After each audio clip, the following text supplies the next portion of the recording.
చేసి గవర్నమెంట్ మీద ఈ నకిలీ పట్టాల కేసు పెట్టించాడు అతను. పెట్టించేటప్పటికి గ్యారంటీకి అరెస్ట్ చేస్తారు అన్న సిచ్యుయేషన్లో కులపరమైనటువంటి స్నేహితుడు, వ్యక్తిగత స్నేహితుడు కాబట్టి కొడాల నాని దగ్గరికి వెళ్ళి తనని తాను సేవ్ చేసుకోవడానికి అటు వెళ్ళాడు. ఇది తెలుసు కదా తెలుగుదేశానికి, తెలుగుదేశం క్యాడర్కి. అప్పుడు ఏం చేయాలా?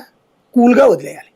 ఇప్పుడు సుజనా చౌదరి, ఆయన పేరేంటి, టీజీ వెంకటేష్, సీఎం రమేష్ వీళ్ళందరూ వెళ్ళారు.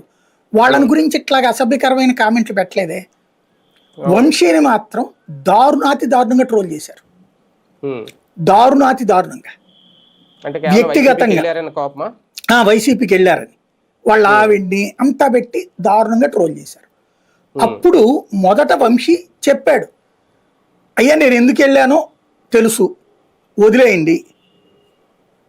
లోకేష్ను ఉద్దేశించి కూడా మాట్లాడాడు అతను డైరెక్ట్గా. ఇది ఆ రోజున వాళ్ళ ఇన్ఛార్జి ఆయనే కదా, మొదట్లో లోకేషే కదా ఈ సోషల్ మీడియాకి. మీకు తెలియకుండా పెడుతుండొచ్చు, వాళ్ళతో చెప్పండి అని ముందు నేను చెప్పిన తర్వాత అయినా ఇంకా పెరిగినాయి కానీ తగ్గల. నేను చెప్పినా కూడా నా మీద పెడుతున్నారు అంటే అది మీదే బాధ్యత అని మాట్లాడాడు. అలాగా దాదాపుగా ఒక నెల నడిచింది.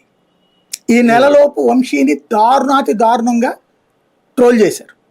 దరిద్రం వల్ల ఏంటంటే వైసీపీ సోషల్ మీడియాలో వాళ్ళని ట్రోల్ చేసిన విషయాల మీదనే ఎప్పుడు సీరియస్గా తీసుకుని యాక్షన్ తీసుకోవాలి. ఇప్పుడు